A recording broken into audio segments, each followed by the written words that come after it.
नमस्ते, solid facts में आप सबका स्वागत। जैसा आप देख रहे हैं, हेमंत सर हमारे साथ मौजूद हैं। बहुत स्वागत है सर।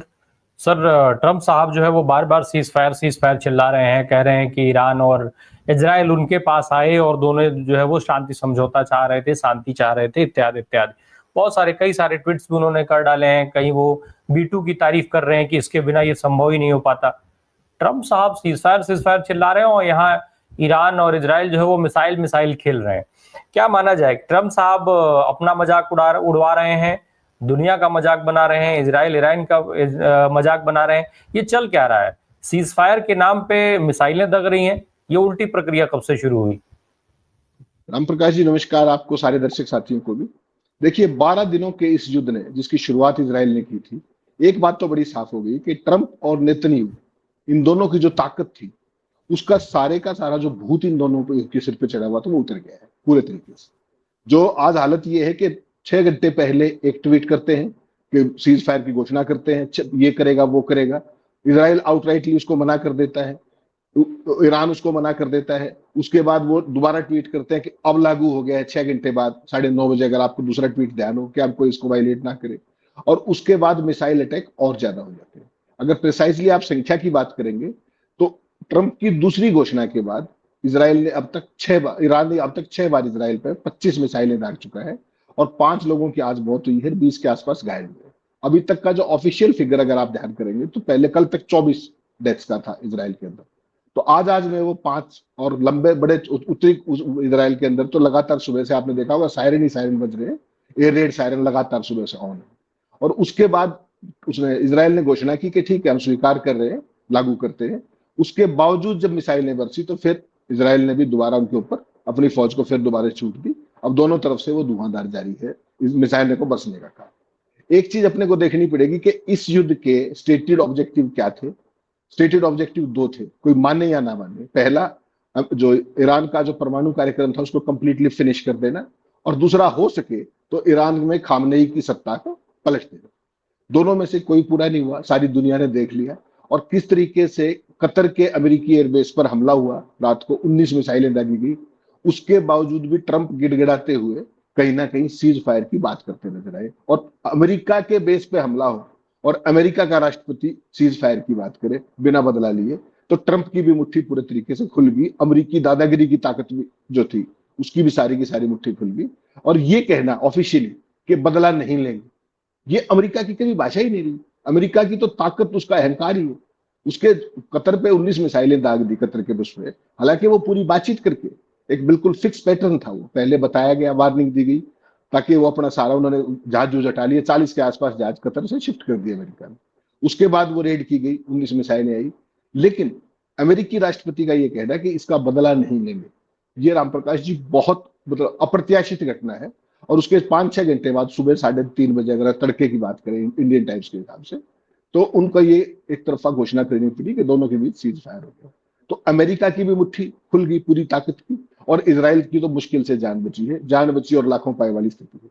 लेकिन इस पूरे में जो सबसे ज्यादा नुकसान अगर किसी को हुआ है वो हुआ है नेतन्याहू की स्थानीय राजनीति को, पूरे अरब वर्ल्ड के अंदर इसराइल की स्टैंडिंग को, और जो अमेरिका की जो सो कॉल्ड डिप्लोमेसी है, पावर डिप्लोमेसी, वो बुरे तरीके से खुल करके उनका कुछ नहीं बचा। जो उसको एक तरीके से आप रियलिटी शो कह सकते हैं। ट्रंप ने जो ये सीज फायर के नाम, देखिए नोबेल पुरस्कार की उनको बहुत ज्यादा जल्दी है, इसके लिए वो किसी भी हद तक जा सकते हैं। और अगर बिटवीन दी लाइंस खेल देखेंगे आप, बिटवीन दी लाइंस पूरे, तो इसमें ट्रंप से कहीं ज्यादा बड़ी खेल पुतिन ने किया है। आपको ध्यान है 2 दिन से जो ईरान के विदेश मंत्री वो रशिया के दौरे पर है। वहां जाते ही जिस तरीके का खेल पलटा, पहले तो ईरान की संसद ने जैसे ही वहां से इशारा मिला, हार्मुज की खाड़ी को बंद करने का फैसला, जिसके बाद पूरा यूरोप, ब्रिटेन और अमेरिका के पसीने छूट गए बिना कुछ किए, केवल एक प्रस्ताव पास होने से। और दूसरी रही सी कि सर जो कतर के बेस पे हमला किया, और उसके बावजूद ये कहना ट्रंप का कि हम बदला नहीं लेंगे, तो सारे का सारा खेल खुल के सामने आ गया। और असली खेल पुतिन ने किया पर्दे के पीछे, और अमेरिका को उसकी औकात दिखाने में असली रणनीति उसकी कारगर रही। ईरान ने तो केवल उसको एग्जीक्यूट किया। तो कोई माल किसी का और कमाल किसी का वाली स्थिति है। असली खेल पुतिन ने पर्दे के पीछे खेला है, जो दुनिया के बहुत कम लोग जान पाएंगे कि असली चीज ठीक है। हार्मुज की खाड़ी सबसे बड़ा खेल, गेम चेंजर बनी, जिसके केवल धमकी भरे एक प्रस्ताव से पूरे का पूरा अमेरिका, उसके सारे नाटो एलाइज और सबके सब घुटनों पर आए। और वहीं से बातचीत चली कि किसी तरीके से सीज फायर को ब्रोकरिंग कर लिया जाए। वही हुआ, लेकिन वो सीज फायर लागू नहीं हो पा रहा है, ये भी सारी दुनिया देख रही है। अब तो इजराइल की तरफ से भी स्टेटमेंट आ गया सर कि ये सीज फायर 2.5 घंटे ही चला। ईरान ने हालांकि कह दिया कि हमने कोई मिसाइल ही नहीं मारी। तो ये खेल क्या है? एक तरफ ट्रंप साहब सीज फायर करा रहे हैं, इजराइल कह रहा है कि 2.5 घंटे सीज फायर चला, ईरान ने मिसाइलें हमला भी किया और फिर अब ईरान ने कहा है कि हमने इधर जो है कोई अटैक ही नहीं किया। तो ये कहीं ऐसा तो नहीं पर्दे के पीछे कुछ और भी चीजें चल रही हो, खेल चल रहा हो, ईरान को बदनाम करने की साजिश भी चल रही हो? कुछ ऐसी स्थिति नहीं दिख रही है ये राम प्रकाश जी, सारे खेल खेले जाते हैं सारे। देखिए, ये भारत पाकिस्तान नहीं है कि वहां से हंटर चला और सबने स्वीकार कर लिया। सबको पता है इजराइल किसकी बिगड़ेल औलाद है, और ईरान किसी भी सूरत में, क्योंकि ईरान को देखिए जिस तरीके से नुकसान तो बड़ा हुआ ही है। जो न्यूक्लियर फैसिलिटीज जो इतने सालों की मेहनत से बनी थी, सारी चीजें थी, उसको एकदम तहस नहस कर देना। जितना बेशक नुकसान उसका न्यूक्लियर प्रोग्राम का ना उस तरीके से ना, लेकिन इंफ्रास्ट्रक्चर डैमेज हुआ ही है ना। तमाम उनके एयर बेसिस पे नुकसान हुआ है, एयरपोर्ट्स पे नुकसान हुआ है, सिविल इंफ्रास्ट्रक्चर को नुकसान हुआ है। तो वेस्टर्न मीडिया तो जहां तक कोशिश होगा ईरान को डिस्क्रेडिट करने की पूरी कोशिश करेगा। वेस्टर्न मीडिया हमेशा से इजराइल और अमेरिका का पिछलग्गू रहा है, इसमें कोई कंफ्यूजन मत मानिए। लेकिन ईरान की समस्या देखिए क्या है कि इन्होंने अनप्रोवोक्ड युद्ध शुरू किया था, और अब ईरान को यह पता है कि ये लोग बैकफुट पे हैं, चाहे वो इजराइल हो चाहे वो अमेरिका हो। तो ईरान अब उस मौके का फायदा उठा करके नैतिक जीत तो उन्होंने हासिल कर ली, इसमें तो कोई शक नहीं, आप मानेंगे इस बात को कि अकेले लड़े और उसके बावजूद जिस तरीके से सांस फूलते नजर आए। पूरी इजराइल की जो आपका आयरन डोम था, जो उनकी डिफेंस प्रणालियां थी, उनकी जो हार्डवेयर थी, उनकी टेक्नोलॉजी थी, हर चीज को उन्होंने बेनकाब किया। तो अब वो ये चाह रहे कि जिस तरीके से इन्होंने हमारे साथ धोखा किया था, उस धोखे का चलते चलते भी बदला ले लिया जाए। आपको ध्यान होगा सुबह 3:30 बजे जब ट्रंप ने ट्वीट किया, उसने कहा कि 6 घंटे के बाद सीज फायर लागू होगा। उन 6 घंटों में 22 मिसाइलें मारी और 9:30 के बाद फिर मिसाइलें मारी। तो उसका मतलब बड़ा साफ है कि आखिरी सांस तक लड़े। और ईरान के विदेश मंत्री का भी आखिरी ट्वीट आप देखेंगे तो वही वही कह रहे हैं कि स्थानीय समय के अनुसार हम 4 बजे तक लगातार लड़े और अपनी फौजों का धन्यवाद किया। तो ईरान कहीं ना कहीं अपनी जो वो सो कॉल्ड नैतिक जीत है, और पूरी दुनिया ने वो देखी भी है एक तरीके से, उसको अब बुलाना चाह रहा है, पूरे अरब वर्ल्ड के अंदर अपना एक नया यूनिक स्थान पाने की कोशिश में है कि यहाँ इजराइल नहीं है, यहाँ हम भी। इस पूरे खेल के अंदर जो सबसे ज्यादा किरकिरी हुई है वो नेतन्याहू की हुई है, और ट्रंप की तो अभी भी लगातार हुई है।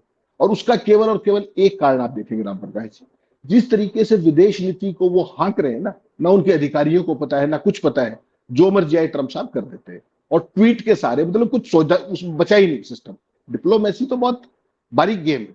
तो ट्रंप का जो अहंकार से प्रेरित दिखावा है ना, इसने इजराइल और ईरान युद्ध में अपने शीर्ष अधिकारियों को भी कहीं ना कहीं सदमे में डाल दिया, सख्ते में आ गए। जो टॉप उनके जो डिप्लोमेट्स हैं, उनके जो विदेश मंत्री हैं, जो उनके रक्षा मंत्री, किसी को कुछ समझ में ही नहीं आया कि यार ये हो क्या रहा है। बातचीत तो सेकंड लाइन करती है, आपको ध्यान होगा जेडी वेंस लगातार उपराष्ट्रपति वो संपर्क में थे, कोई बीच में है ही नहीं, केवल ट्रंप ट्रंप और उनके ट्वीट है। उस सारे के अंदर अब उनको ये समझ में नहीं आ रहा कि शासन किस तरीके का चला रहे हैं, जब कोई भी सेम पेज पे है ही नहीं, ना विदेश मंत्री है, ना रक्षा मंत्री है, ना वाइस प्रेसिडेंट है, ना फॉरेन सेक्रेटरी, कुछ भी तो नहीं। तो ये एक खास तरह की जिसको कहेंगे ना मर्कुरियल आवेगपूर्ण तरीके से अकेले चलने वाला दृष्टिकोण कि केवल मैं ही मैं हूं, सर्वसत्ता संपूर्ण और सारी चीजें, उसमें ना तो किसी से परामर्श करते हैं वो, और जो भी लागू करने वाले लोग हैं उनको भनक ही नहीं होती। आप जब सीज फायर राष्ट्रपति घोषित करा, उसको लागू कौन कराएगा? अमेरिका का विदेश मंत्री, वो कहीं सीन में ही नहीं। तो ट्रंप को बेसिकली क्या है कि उनको जल्दी है नोबेल पुरस्कार की। और अगर इसको आप लाइटर नोट पे देखें तो मुझे तो चिंता इस बात की है, अगर अब भी उनको ट्रंप पे नहीं मिला तो कहीं वो जो नोबेल पुरस्कार का जो घोषणा करती है समिति, कहीं उन पर हमला ना करवा दें। डेस्परेट है वो बहुत ज्यादा, उनको केवल नोबेल दिख रहा है। तो अपने आप को एक मजाक उपहास का पात्र ट्रंप ने जिस तरीके से बनाया है।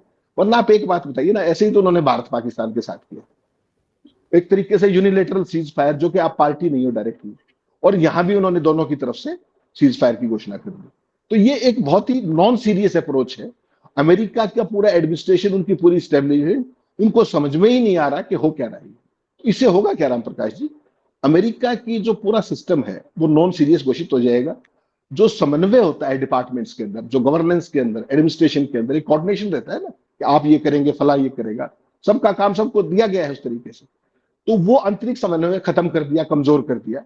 और अमेरिकी जो कूटनीति थी, जिसकी धौंस के सारे, ताकत के सारे राज करता है दुनिया पर, उसकी क्रेडिबिलिटी को भी शून्य पे लाके खड़ा कर दिया। कि भाई ट्रंप तो पता नहीं क्या कर देंगे, अवेग में आकर के 1 मिनट में ये फैसला, 1 मिनट में दूसरा फैसला।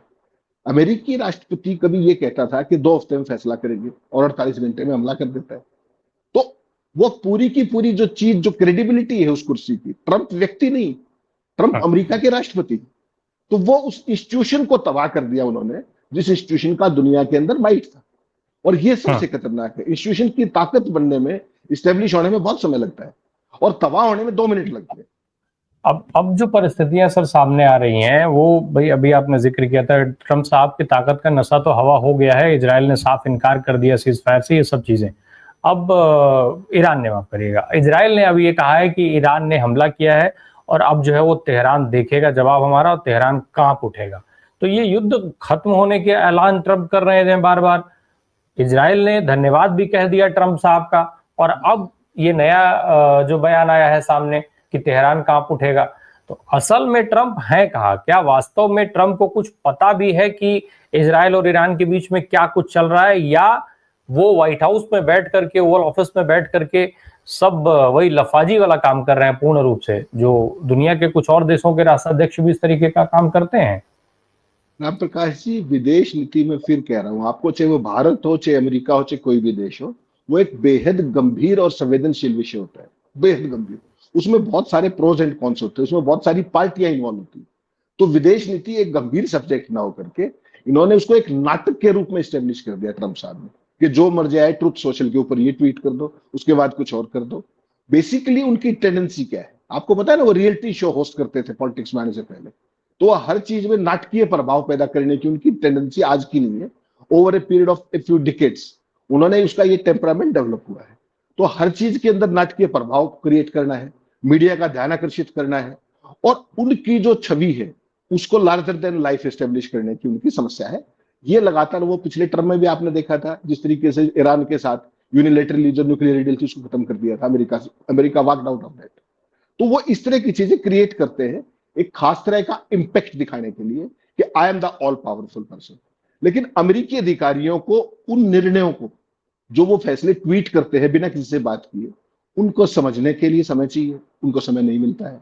वो उन फैसलों में पार्टी नहीं होते, इसलिए उनको समझने में, लागू करने में दिक्कत आती है। और जिस चीज का आपको पता ही नहीं है उसको आप क्या तो लागू करेंगे और क्या समझेंगे। तो बेसिकली या तो वो सिचुएशन रूम में बैठ के अपने मन में जो आता है वो कर देते हैं, या ट्रुथ सोशल के ऊपर कर देते हैं। ट्रंप ने बेसिकली जो शासन की जो प्रवृत्ति है ना, पूरी की पूरी जो शासन का जो सिस्टम होता है, उसको एक तमाशा बनाया है एक खास अंदाज में। और विदेशी, जो अमेरिका की जो विदेश नीति थी, उसकी जो महाशक्ति की प्लेबुक, उसको रियलिटी शो में कंप्लीटली कन्वर्ट करके केवल मैं, मेरा और मैंने, अपने भारत वाले भी ऐसे ही करते हैं, उस पर ला करके उसको खड़ा कर दिया, किसी को अच्छा लगे बुरा लगे। और उनको ये पता है कि देखिए कुछ भी हो इस खेल में नेतन्याहू को बहुत बड़ा नुकसान हुआ है, उनको बहुत बड़ा फेस लॉस हुआ है। इसराइल ने पिछले 78 ईयर्स में जब से इसराइल बना है, ऐसे सीन्स कभी नहीं देखे थे जो आज हम इसराइल देख रहा है। पूरे देश में भगदड़ मची हुई है, लोग पलायन कर रहे हैं, लाखों लोग शेल्टर्स में रह रहे हैं, लाखों लोग मेट्रो स्टेशन में रह रहे हैं, बंकर्स में रह रहे हैं, बिजली गायब है। इसराइल ये सारे काम करता था दूसरों के साथ, उसके ऊपर पहले बार बीती है। तो जो लोकल अपनी विद इन दी कंट्री जो छवि थी अपने नेतन्याहू की, वो बहुत बुरे तरीके से प्रभावित होगी। और अगले साल चुनाव भी है वहां पर। ये जो इंफ्रास्ट्रक्चर का जो लॉस हुआ है, जितना बुरे पैमाने पे बमबारी हुई है, इसराइल ने कभी ना तो इसकी कल्पना की थी और ना इसराइल के लोगों ने कभी इसके बारे में सोचा था। ईरान ने वो सारी फॉल्ट लाइंस को एक्सपोज करके नेतन्याहू की पोजीशन को बहुत बुरे तरीके से अनटेनेबल कर दिया। ये बहुत लंबे समय तक जो पूरे का पूरा मिडल ईस्ट का, वेस्ट एशिया का जो शक्ति संतुलन था, ये लंबे समय तक इन ऑर्डर रहेगा। ये इतना जल्दी बदलेगा नहीं। अब ईरान की किसी ने मदद की हो ना नहीं की हो, लेकिन अरब वर्ल्ड में, मुस्लिम वर्ल्ड में निश्चित तौर पे अब के बाद ईरान एक ताकतवर शक्तिपुंज के तौर पे स्थापित हुआ है, इसमें कोई शक मत मानिए। और 86 साल का एक बुजुर्ग जिस तरीके से वो नेतन्याहू की ताकत और ट्रंप की ताकत, उसका सामने खड़ा होकर के मुकाबला कर रहा है और उनको उन्हीं की भाषा में जवाब दे रहा है। उनको ये अच्छे से पता है खामेनेई को कि युद्ध का, युद्ध विराम तो होना ही है, अब नहीं 4 घंटे बाद हो जाएगा, 6 घंटे बाद हो जाएगा, लेकिन जाते जाते इन दोनों को एक्सपोज करो। वो अब इनको एक्सपोज करने में लगे। उनका जो नुकसान होना था हो चुका, नुकसान से वो अब भी नहीं डरे। लेकिन सवाल ये है कि नेतन्याहू को किसी लायक मत छोड़ो, इस काम पे लगे हुए हैं वो। आप ये बताइए ना, जब ट्रंप ने पहली घोषणा करी 3:30 बजे इंडियन टाइम के हिसाब से आज सुबह, उसके बाद 25 मिसाइलें मारने का क्या मतलब था? मतलब बड़ा साफ था कि 6 घंटे का जो समय है उसमें ठोको। 19 पहले की, 6 उसके बाद में की। ट्रंप का जो सेकंड आया ना कि अब कोई वायलेट मत करे, उसके बाद फिर 6 मिसाइलें मारी और उसी के अंदर 5 लोग मरे। तो ये देखना पड़ेगा कि अब अपना उनको ये पता लग गया है कि ये दोनों डरे हुए हैं।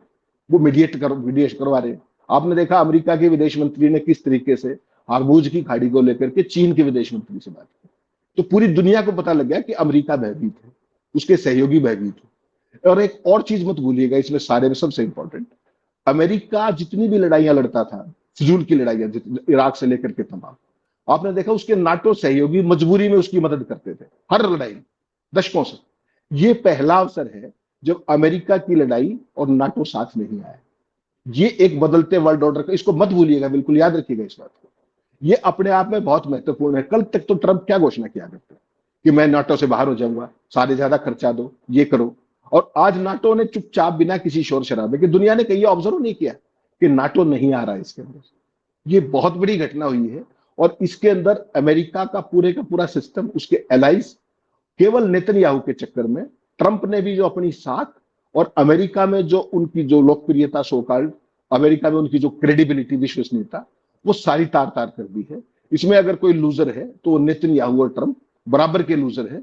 लेकिन ट्रंप की दिक्कतें आने वाले समय में लोकल पॉलिटिक्स में उतनी ही बढ़ सकती है जितनी नेतन्याहू की बढ़ेगी। वो बहुत जल्दी दिखेगा आपको। ये जो बयानबाजी है जिस तरीके का ट्रम्प कर रहे हैं, और लेकिन एक्चुअल जो स्थिति चल रही है वो ये नहीं दिखा रही है कहीं कि ट्रम्प की ना तो इजराइल से बात हुई है ना ईरान से बात हुई है। ट्रम्प ने बिना मतलब ऐसे ही बैठे बिठाए घोषणा कर दी है सीज फायर की, क्योंकि अमेरिका के ऊपर दबाव ज्यादा हो गया था जब ईरान ने उनके 2 सैन्य ठिकानों को निशाना बनाया अलग अलग जगहों पे। फिर वहां अमेरिका के अंदर जो है वो इम्पीचमेंट आने की बात हो गई थी। इसके अलावा अमेरिका के तमाम शहरों में जो रिपब्लिकन के गढ़ हैं, वहां भी हजारों की संख्या में लोग सड़क पर आ गए ट्रंप का विरोध करने के लिए, ट्रंप के सीधे इस युद्ध में एंटर कर जाने के बाद। तो ये सारी चीजें ट्रंप के ऊपर ज्यादा हावी हो गई, जिसकी वजह से ट्रंप ने बिना ईरान और इजराइल के बातचीत के ही सीज फायर का ऐलान कर दिया। नहीं, राम प्रकाश जी, इसको अगर बिटवीन द लाइन्स देखेंगे तो बात कुछ और है। ट्रंप और नेतन्याहू रियल टाइम में हर समय हॉटलाइन पर अवेलेबल रहते, एक दूसरे को मोबाइल पर अवेलेबल रहते, कोई समस्या नहीं उसमें। उनको ये पता था कि नेतन्याहू वैसे बैकफुट पे है, सिविलियन इंफ्रास्ट्रक्चर बहुत बुरे तरीके से, देश में पलायन, देश में भगदड़, काफी नुकसान उनकी छवि को वहां हो रहा था। और बहुत ज्यादा चिंतित और विचलित भी थे वो केवल अगर आप इन 12 दिनों में आपने अगर उनको खुश देखा होगा नेतन्याहू को, तो जब बंकर बस्टर मारे ईरान के ऊपर, केवल वो उस दिन चहक रहे थे थोड़े से, लेकिन उसके चंद घंटों बाद उनका वो मुस्कुराहट भी जाती रही जिस तरीके से ईरान ने रिटेलिएट किया। ये आप सारी दुनिया ने टीवी पे देखा, ये कोई मैं अलग से नहीं बता रहा हूं। तो बैकफुट पे वो कंप्लीटली थे। उनको ये पता था कि ईरान को तुम खत्म नहीं कर पा रहे हो और कर भी नहीं पाओगे कितना ही लंबी लड़ाई लड़ लो। लेकिन ज्यादा नुकसान इसराइल का था क्योंकि छोटा देश है, 20-21 हजार स्क्वायर किलोमीटर का एरिया है। सारे की सारा नुकसान विजिबल था। लोगों के अंदर जितने भगदड़ मची हुई थी वो सारी दिख रही थी, कितने ही मीडिया को आप मैनेज कर लो। तो वो और ट्रंप तो रियल टाइम में हर समय टच में रहते हैं, कोई समस्या नहीं, चाहे वो सिचुएशन रूम में भी हो। असली खेल है ईरान का। ईरान को ये अप्रोच कर रहे थे इधर उधर से, कभी वाइस प्रेसिडेंट के थ्रू, कभी जो सऊदी अरब के थ्रू, कभी इधर के थ्रू, कभी डायरेक्ट बातचीत नहीं थी। और इसीलिए आपने देखा होगा सुबह 3:30 बजे ट्रंप ने ट्वीट किया। उसके बाद ईरान के विदेश मंत्री ने कहा कि हमने ये लड़ाई शुरू नहीं की थी, हम इसका हिस्सा नहीं, ये इजराइल ने शुरू की थी। ट्रंप का देखिए असली, दर्शक कई चीजों को ना मिस कर जाएंगे, असली इसको सिलसिलेवार आप देखिए।